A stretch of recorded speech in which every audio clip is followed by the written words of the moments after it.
세상이 많이 좀 바뀌었어요. 문화도 많이 바뀌어서 중국 같은 경우는 거지가 깡통을 놨는데 전부 휴대폰으로다가 결제를 하게 돼 있어서 깡통에 QR코드가 새겨져 있습니다. 그래서 거기다 이렇게 대야지 바로 입금이 되는 거예요. 거지가 어떤 분은 2개를 놨다는 거예요. 깡통을. 왜 2개냐 그랬더니 영업이 하도 잘 돼서 분점 낸 거라고. 그래서 이게 2개 냈다 그래요. 세상이 많이 바뀌었어요. 바뀌었지만 바뀌지 않는 거 있어요. 1차적으로 부모의 사랑이죠. 유명한 동화 작가 중에 정채봉 선생님이 있어요. 어린 나이에 어머니가 돌아가셨는데 저분이 동화 작가예요. 시인인데 평생을 어머니에 대한 그리움을 가지고 살다가 어머니에 대한 글을 그래서 많이 씁니다. 이런 글도 있어요. 엄마가 휴가를 나온다면 이라는 시인데 하늘나라에 가 계시는 엄마가 하루 휴가를 얻어오신다면 아니 단 5분 그래 5분만 온대도 나는 원이 없겠다.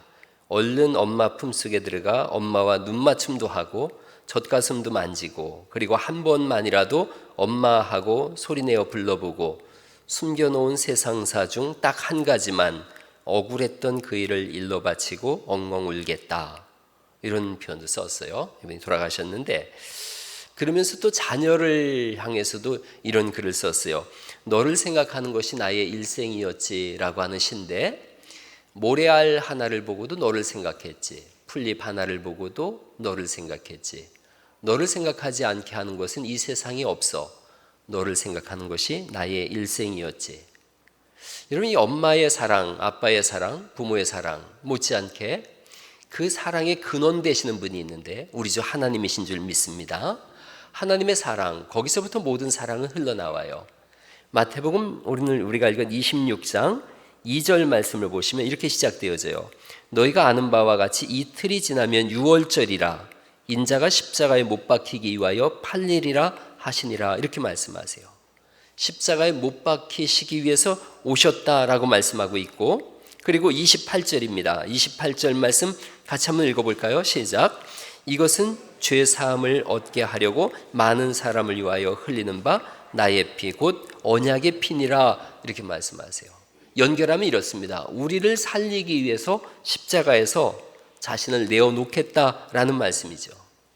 너를 생각하는 것이 나의 일생이었지라고 고백하는 부모님처럼 예수 그리스도께서는 이 땅에 처음부터 끝까지 우리를 위하여 죽기 위하여 오셨고 죽으심으로 인하여 우리를 향한 하나님의 사랑을 확증해 내신 줄 믿습니다. 근데 이 사랑에 대한 반응이 다 달라요. 사랑은 받았는데 받은 사랑에 대한 반응이 다릅니다. 사랑을 사랑으로 반응하는 사람이 있어요. 오늘 우리가 읽은 말씀의 6절 말씀부터 보시면 6절에 이렇게 되어 있어요. 예수께서 베다니 나병 환자 시몬의 집에 계실 때에 그러니까 나병 환자의 집에 있으면 안 돼요. 지금은 유월절 기간이기 때문에 나병 환자와 함께 있으면 유월절 예배를 참석할 수 없기 때문에 아마도 이 나병 환자 시몬은 예수님이 고치신 분인 거예요. 치료받은 그 집에 예수님이 들어가 계세요. 한 여자분이 오셔서 귀한 향유 한 옥합을 예수님의 머리에 붓습니다. 이게 신부가 결혼할 때 지참금처럼 쓰이는 거라 그래요. 나드라고 하는 향유인데 아주 엄청난 고가예요. 그리고 이 본문에 나와 있는 이 고가의 나드 한 옥합 정도면 오늘날의 시세로 따지면 3천만 원 정도가 된다 그래요. 그러니까 아마 이 여자분이 부자일 수도 있지만 평생을 모은 거죠. 가장 귀하고 존경하고 사랑하는 분한테 붓는 거예요. 지금 이 여자분이 예수님의 머리에 이걸 벗다는 것은 예수님은 내가 가장 존귀히 여기는 분이십니다라는 고백이 있어요. 그러니까 사랑하고 존경하고 존귀히 여겨지게 되면 아까울 것이 없어요. 가장 좋은 것을 주고 싶어 하죠. 부모의 마음이 그렇고 그 부모의 마음을 받은 자녀들의 마음이 동일해요. 하나님의 사랑이 그래요. 그래서 그 사랑을 받은 사람은 하나님께 뭘 드림에 있어서 아까운 것이 없더라는 거죠. 여자분이 그렇게 반응했어요. 그런데 이 사랑을 배신으로 반응하는 사람도 있어요. 여자분이 이렇게 고가의 나드 한 옥합을 예수님께 부면서 존경과 사랑과 영광을 바쳤는데 여러분 16장 8절을 보시겠어요? 8절 말씀 같이 한번 읽어보죠. 시작. 제자들이 보고 분개하여 이르되 무슨 의도로 이것을 허비하느냐 이렇게 표현해요. 허비한다. 제자들이 한 말이에요. 예수님과 3년간 동고동락했는데 한없는 사랑을 예수님 부어주셨는데 사랑을 받은 사람들이 어떻게 반응하느냐 하면 주께 드림이 허비라고 반응해요. 주님께 드렸는데 허비다. 예수님 굉장히 당황하셨을 것 같아요. 아니 너희들이 어떻게 나한테 이럴 수가 있나? 이러셨을 것 같아요. 그래서 아마 이 여자분이 한 일은 복음이 증거되는 곳에 꼭 사람들에게 전해서 나의 장례를 준비하였다라는 의미를 부여하게 하세요. 반응이 다 달라요. 4절 말씀 보시겠어요? 예수를 흉계로 잡아 죽이려고 의논하되 메시아로 오셨는데, 즉 구원하려고 오셨는데 잡아 죽이려고 하는 사람들이 있어요. 자신들이 원하는 정치적 메시아가 아니다. 그래서 죽이려고 하는 거예요. 14절부터 16절 말씀 보시면 14절에 그때 12 중에 하나인 가룟 유다라 하는 자가 대제사장한테 가서 말해요. 15절이죠. 내가 예수를 너에게 넘겨주리니 얼마 주겠냐? 은 30 주겠다. 그랬더니 그때부터 예수를 넘겨줄 기회를 찾더라. 사랑을 받았는데 허비라고 분노하는 자들이 있는가 하면 예수님을 팔아넘기려고 하는 사람이 있는 거죠. 즉 예수님으로 인하여 돈을 벌겠다라고 반응하는 사람들이 있는 거예요. 56절을 보시겠어요? 56절에는 이런 사람들이 나옵니다. 예수님이 잡히시거든요. 잡히시는 그때에 56절 그러나 이렇게 된 것은 다 선지자들의 글을 이루려 함이니라 하시더라. 이에 제자들이 예수를 버리고 어떻게 해요? 도망가요. 도망가는 사람들이 있고 67절 말씀을 보시면 이에 예수의 얼굴에 침 뱉으며 주먹으로 치고 어떤 사람은 손바닥으로 때리며 예수님을 모욕하고 때리는 사람들이 있고 수제자라고 하는 베드로는 70절 말씀이죠. 베드로가 모든 사람 앞에서 부인하여 이르되 나는 내가 무슨 말을 하는지 모르겠다. 난 예수의 사람이 아니다. 이렇게 얘기하는 거예요. 사랑을 받을 때의 반응이 사랑으로 반응해서 아낌없이 쏟아붓는 사람이 있는가 하면 배신으로 반응해서 아까워하고 이용하고 외면하고 도망하고 부인해요. 결국 사랑의 문제입니다. 사랑하면 다 주고 싶어요. 사랑이 떨어지면 다 뺏고 싶어요. 이런 부부지간에도 사랑이 막 올라가면 자기 남편이 밥 먹는 거 보면서 우리 신랑 밥도 잘 먹고 얼마나 이뻐 그러죠. 사랑이 떨어지면 어떻게 해요? 밥 먹는 뒷꼭지만 봐도 승질이 올라온다. 이런 얘기 하잖아요. 교회 헌신도 마찬가지죠. 멀리서 오는 분들이 있어요. 사랑으로 올 때와 의무로 올 때가 다릅니다. 반응이 달라요. 중학교 1학년 때 6시 20분 차를 타고서 1시간 가는 거리였어요. 중학교가. 6시 20분에 일어나는 게 중학생이 되게 힘들더라고요. 그래서 맨날 혼났었는데 어느 날 한눈에 반한 여학생이 5시 50분 버스를 타는 걸 알았어요. 누가 뭐라고 하지 않아도 매일 머리 감고 옷을 깨끗하게 입고 5시 50분 버스를 탔어요. 사랑의 문제예요. 데살로니가전서 1장 3절에 있는 말씀인데 너희 믿음의 역사와 그 다음에 뭐라고 써 있어요? 사랑의 수고와 우리 주 예수 그리스도에 대한 소망의 인내를 우리 하나님 아버지 앞에서 끊임없이 기억함이니 믿음, 소망, 사랑인데 믿음은 역사가 일어나고 사랑은 수고가 동반되고 소망은 인내하게 한다 이런 말씀이에요. 사랑은 수고를 즐거워합니다. 드림을 기뻐합니다. 우리 교회도 전주와 김제에서 오시는 분들이 계세요. 멀수록 사실은 은혜가 큰 거예요. 출발할 때부터 예배 끝나고 집에 갈 때까지가 하나님께 드리는 시간인걸요. 우리 교회 반주자 우리 경민하고 민영 부부가 있어요. 학생부 교사이기 때문에 9시까지 와야 돼요. 그러면 8시 전엔 출발해야 되는데 한참 잠만을 나인 거죠. 제가 지난주에 안타까워서 우리 경민 형제한테 물어봤어요. 고단하지, 많이 힘들지? 아니에요. 전혀 힘들지 않아요. 괜찮아요. 그래요. 이게 사랑이에요. 이게 이제 떨어지면 이제 지각하고 늦어지겠죠. 그런 문제인 거예요. 전주서 오시는 분들, 김제서 오시는 분들, 거리가 멀다고 생각하지 마시고 하나님께 드리는 시간이 많아진다라고 그렇게 받아들일 수 있기를 간절히 바랍니다. 의무감으로 오면 표현이 바뀌어요. 교회가 멀어 그래요. 교회는 언제나 여기 있었어요. 집이 먼 거예요. 교회는 늘 가까워요. 사랑하면 예수님 중심이에요. 사랑이 떨어지면 자기 중심이에요. 사람 중심이에요. 오늘 제자들이 그랬고 다른 이 대제사장들과 백성들이 그랬어요.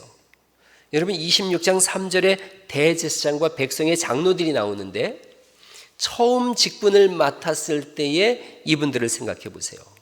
대제사장의 직분이 됐을 때, 백성의 장로들이 됐을 때 어떤 생각했을까요? 내가 주를 위해 살겠다, 생명 걸고 이 사명 감당하겠다, 이렇게 시작했을 거예요. 뭐 100이면 100 똑같아요. 우리 교회도 중직자들 세울 때 그 마음이 한결같지 않습니까? 눈물을 흘리기도 하고 평생을 헌신하면서 충성하며 살겠다 그러죠. 시간이 지나가면서 사랑이 식어져요. 사랑이 식어지는 만큼 세상의 것들이 들어옵니다. 결국은 메시아가 오셨지만 죽이겠다고 나서게 되어져요. 주의 일을 감당하겠다고 하는데 어느 순간 주님의 일을 막고 있고 나도 들어가지 않고, 예수님 표현이죠, 남도 못 들어가게 하는 거죠. 가룟 유다, 예수님을 처음 따를 때 얼마나 감동이 있었겠어요? 그런데 은 30개가 예수님보다 더 좋은 거예요. 사랑이 변질되자 모든 게 다 변질되고 바뀐 거예요. 하나님 사랑은 여전한데 사랑에 대한 우리의 반응이 시시각각 바뀌는 거예요. 하나님 사랑은 한계가 없거든요. 우리 사랑은 자꾸 바뀌어요. 우리 교회 권사님 중에 연세 높으신 분이 지난주에 신방 갔는데 이렇게 말씀하시더라고요. 예수님에 대한 생각이 자주 안 난다는 거예요. 생각이 났다 안 났다 했는데 그래서 걱정이라 그래요. 나 예수님 모른다고 하면 어떡하죠? 제가 그렇게 말씀드렸어요. 걱정하지 마세요. 권사님 연세가 높으시면 생각이 왔다 갔다 하는 거 다 똑같은 거예요. 사람 다 그래요. 그래서 우리가 예수님 잊어버려도, 연세 높으셔서 잊어버려도 예수님은 절대 우리를 잊지 않으세요. 아프면 아플수록, 기억을 못하면 못할수록 예수님은 더 선명하게 우리를 생각하시고 우리에게 더 깊이 다가오심을 믿으실 수 있기를 간절히 바랍니다. 그 사랑은 끝이 없어요. 이사야서 49장 15절에 있는 말씀입니다. 여인이 어찌 그 젖 먹는 자식을 잊겠으며 자기 태에서 난 아들을 긍휼히 여기지 않겠느냐. 그 다음 같이 읽어볼까요? 시작. 그들은 혹시 잊을지라도 나는 너를 잊지 아니할 것이라, 이렇게 말씀하세요. 아까 제가 정채봉 시인의 시를 읽어드렸죠. 너를 생각하지 않게 하는 것은 이 세상에 없어. 너를 생각하는 것이 나의 일생이었지. 영원히 변치 않는 사랑으로 사랑하세요. 이제 이틀 후면 6월절이에요. 잡히셔서 십자가를 지실 거예요. 그게 얼마나 끔찍한 고통인지 예수님이 더 잘 알고 계세요. 그런데 그런 상황 속에서도 예수님은 제자들 걱정밖에 없어요. 끝까지 제자들을 사랑하시고 끝까지 걱정하세요. 우리를 향한 끝없는 사랑, 변치 않는 사랑이라고 우리가 찬송 부르는 이유가 그런 거죠. 우리나라가 왜 이렇게 잘 살게 됐는가를 가만히 혼자 생각해 봤어요. 사랑받고 살아서 그렇다 생각해요. 여러 나라를 제가 가봤는데 여러 책들도 읽어보고 했지만 우리나라의 부모님들처럼 자식 사랑이 유별난 나라가 별반 없어요. 서양은 아이를 낳으면 그 아이를 다른 방에서 키우죠. 요람에서 키워요. 우유 먹으면서 요람에서 자라는데 우리나라는 안 그래요. 우리는 아이를 젖가슴에서 키워요. 클 때까지 젖 물리면서 키우고 엄마 심장 소리를 아이가 들으면서 자라요. 그러니까 엄마가 심장 뛰는 소리가 뱃속에 있을 때와 태어나서도 동일하게 들리니까 아이는 계속 보호받는 거예요. 그런 느낌을 갖게 되어지고 있는 거 없는 거 다 챙겨주죠. 연세 있으신 분들이 왜 돈 악착같이 모으는가? 자식 주려고 그래요. 진자리 마른 자리 갈아뉘시고 손발이 다닳도록 고생하시는 걸요. 언제나 자식 편이에요. 자식이 잘못한 거 알고 있는데도 자식 편 들어요. 제가 총각 때 그런 생각했어요. 애 저렇게 키우면 사람 되겠나? 그런데 아이 키워보니까 저절로 그렇게 되더라고요. 그리고 깨달은 거 있어요. 아낌없이 후회 없이 주세요. 남들이 뭐 애를 어떻게 키운다고 하든 말든 아낌없이 후회 없이 주세요. 사랑받지 못함이 병이지 사랑받으면 건강한 사람 돼요. 그렇게 사랑받고 자라니까 겁나는 게 없는 거예요. 예수님이 그렇게 사랑했더니 제자들이 배신도 하고 도망도 하고 팔아먹기도 하고 그러지만 결국은 12 중에 11은 다 돌아오고 그 사랑에 나중에 온전한 사랑으로 반응해서 다 순교하는 걸요. 우리가 그렇게 사랑받았더니 어디 가서든 나이 들어보면 훌륭하게 자라요. 어릴 때 사고 안 친 사람 별반 없어요. 자랐는데 그 사랑이 떠올라요. 그래서 세계 어느 나라를 가든지 1등 백성이 되어져요. 미국이 엄청나게 좋은 나라인 줄 알았는데 코로나 터지고 나서 보니까 형편없잖아요. 어제 그제만 해도 12만 8천 명이 확진됐다 그러고 누적이 990만 명이에요. 사망자가 24만 명이에요. 이 미국이란 나라에 민낯이 드러났어요. 대통령 선거하는 거 보니까 뭐 우리나라보다 몇십 년은 뒤져 있는 것 같아요. 왜 중국과 일본, 세계 여러 나라가 우리나라 못 살게 구는가? 너무 뛰어난 나라라 그래요, 우리가. 왜 통일 못하게 하는가? 반토막 가지고도 이 정도 됐는데요. 하나 되면 지구촌에서 가장 강력한 나라가 될 거예요. 근원이 뭔가? 한없는 부모의 사랑을 받아서 그래요. 하물며 하나님의 그 크신 사랑, 그 사랑이 우리 속에 있다면 우리는 세상이 감당치 못할 이 시대의 주인공으로 설 줄 믿습니다. 저는 개인적으로 처음 신앙생활 할 때 하나님 편 되려고 진짜 아등바등했어요. 내가 하나님과 한 편만 먹으면 늘 승리할 거다.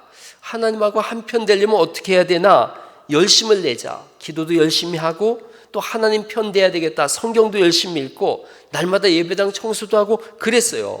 근데 어느 날 성경을 읽다가 시편 118편 6절을 읽다가 깨달았어요. 아, 내가 잘못 믿었구나. 여러분, 시편 118편 6절에 있는 말씀입니다. 여호와는 내 편이시라. 제가 깜짝 놀랐어요.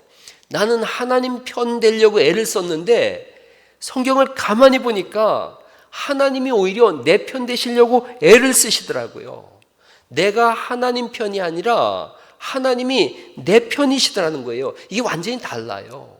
내가 하나님 편 먹으려고 애쓰는 것이 아니라 하나님이 내 편 되려고 노력하시고 열심을 내셨어요. 그래서 성경이 하나님의 열심 이렇게 써요.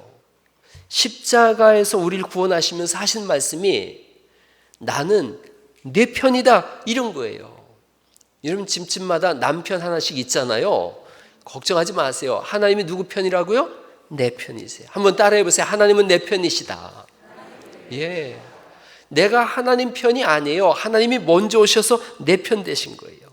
걱정하지 마, 염려하지 마. 내가 네 편 돼줄게. 시편 23편 말씀이 있죠. 사망의 음침한 골짜기를 다닐지라도 내가 해를 입지 않는 것은 주의 지팡이와 막대기가 나를 안위하시나이다. 이거 잘 못 이어도 괜찮아요. 한마디로 무슨 뜻이에요? 내가 네 편이다. 이 고백이에요. 이사야서 43장 1절 말씀부터가 되게 은혜가 되어져요. 너는 두려워하지 말라 그러고 구속했다 그러고 지명해서 불렀으니 넌 내 거라 그러고 내가 너와 함께 하겠다. 물이 넘치지 못할 거고 불이 너를 사르지 못하게 하겠다. 그렇게 말씀하세요. 이거 한마디로 이런 거예요. 내가 네 편 해줄게. 여러분, 고난의 바다를 건너는 분이 계세요. 오늘 기억하세요. 하나님이 내 편이시다. 내가 너를 구속했는 걸, 내가 너를 지명하고, 지명이라는 게 가리켰다는 거예요. 너 이렇게 말씀하셨다는 거예요. 내가 네 편 해줄게 이런 건 거예요. 내가 너 지켜줄게. 내가 너와 함께 할게. 창세기 보면 아브라함이 잘한 게 하나도 없어요. 보면 볼수록 이런 사람이 어떻게 믿음의 조상 됐지 싶은 일들이 너무나 많아요. 자기 아내가 예쁘장하니까 사람들이 와서 뺏을 것 같거든요. 그러니까 가는 데마다 여동생이라고 해. 여동생이라고. 이집트 갔는데 이집트의 바로왕이 보니까 예쁘니까 여동생이라 그러니까 그 당시엔 정치적인 그런 결혼도 많으니까요. 내 아내 삼을 깨고 데려갔어요. 팔불출이죠. 그런데 하나님께서 그 밤에 바로의 집에 날벼락을 내리세요. 그리고 한마디 하시는 거죠. 나 아브람 편이다. 그러면 깨달아야 되는데 못 깨닫죠. 그랄 지방에 갔어요. 그랄 지방에 아비멜렉 왕한테 똑같이 얘기하니까 데려갔어요. 그 밤에 이 아비멜렉한테 하나님이 나타나셔가지고 죽여버리겠다 그러세요. 거기서 안 끝나요. 너 씨를 말려버리겠다 이렇게 말씀하세요. 그 아비멜렉이 깜짝 놀라. 누구십니까? 그랬더니 나 하나님인데 아브라함 편이야 이렇게 말씀하는 거예요. 성경은 전부 이렇게 돼 있어요. 다니엘 사자굴 속에 들어가 있었는데 하나님은 사자 편이 아니라 다니엘 편이에요. 하나님께서 천사를 보내셔서 사자들의 입을 봉하셨다 이렇게 써 있어요. 사자들이 밤새 눈만 멀뚱멀뚱 뜨고 있었던 거죠. 다니엘이 얼마나 재미있었겠어요. 푹신한 사자 배 베고 잤을 거예요. 성경에는 전지전능하신 하나님이 내 편 되시고 나를 사랑하시고 나를 도와주시고 나를 치료하시고 회복시키신다고 말씀하시는 줄 믿으시기 바랍니다. 성경이 이렇게 돼 있어요. 아가서는 우리를 향한 하나님의 연애 편지예요. 근데 이 아가서를 보면 하나님 눈에 소위 콩깍지가 씌워진 걸 알 수 있어요. 이렇게 써 있어요. 내 마음에 사랑하는 자야. 내 사랑아, 너는 어여쁘고 어여쁘다. 내 눈이 비둘기 같구나. 너는 어여쁘고 화창하다. 너는 순전히 어여뻐서 암이 흠이 없구나. 나의 사랑하는 자는 희고도 붉고 만 사람 위에 뛰어나다. 옆 사람 마스크 쓴 얼굴 한번 쳐다보시겠어요? 어여쁘고 화창하고 흠이 없고 만 사람 위에 뛰어난 사람. 눈이 멋인 거예요. 여러분 자신을 생각해 보세요. 양심껏 생각해 보세요. 진짜 이런가요? 우린 전혀 그런 사람, 여러분은 그럴지 모르지만 저는 전혀 그런 사람이 아니에요.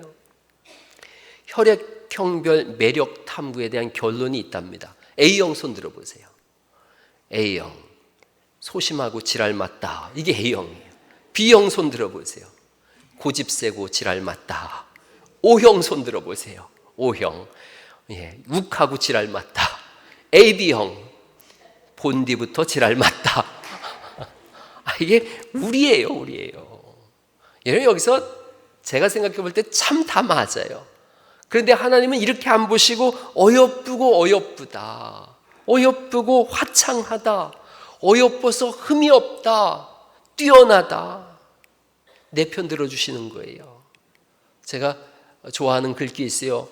너무 힘들게 빛나려고 하지 마. 너는 너일 때 가장 빛나. 지금도 충분히 빛나고 있어. 소빛나. 네? 가장 빛나고 있는 거예요. 하나님 보실 때. 지난주에 제가 알려드린 거 있잖아요. 뭐하러? 아둥바둥해. 이미 아름다운 걸.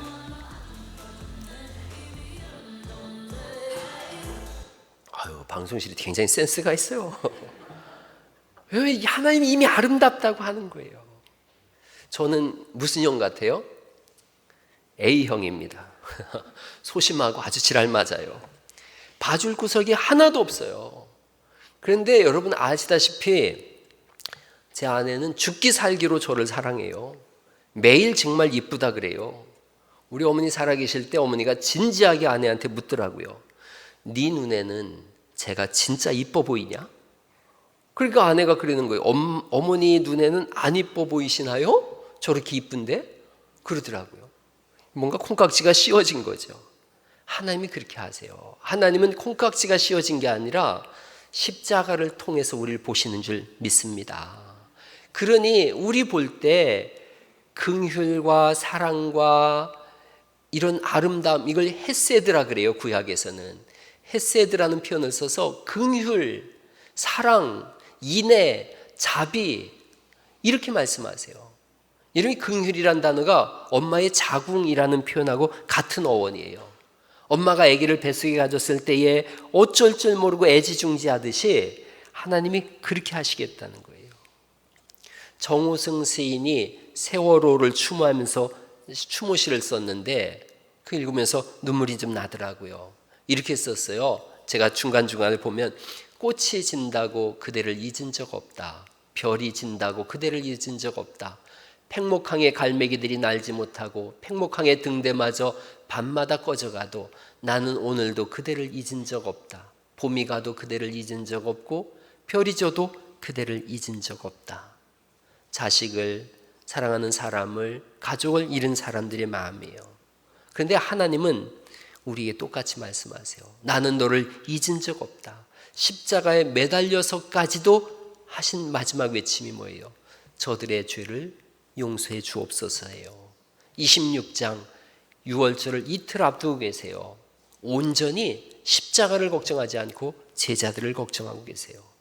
고난의 때에 잠 못 이루는 불면의 밤에도 하나님은 우리와 함께 하세요. 어떻게 살고 어떻게 신앙생활해야 되는지는 우리가 너무나 잘 알고 있어요. 단지 그렇게 안 살거나 못 살기 때문이에요.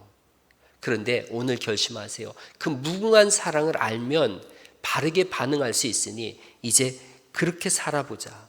멈추지 않고 내가 알고 있는 대로, 믿고 있는 대로 다시 시작하며 살아야 되겠다.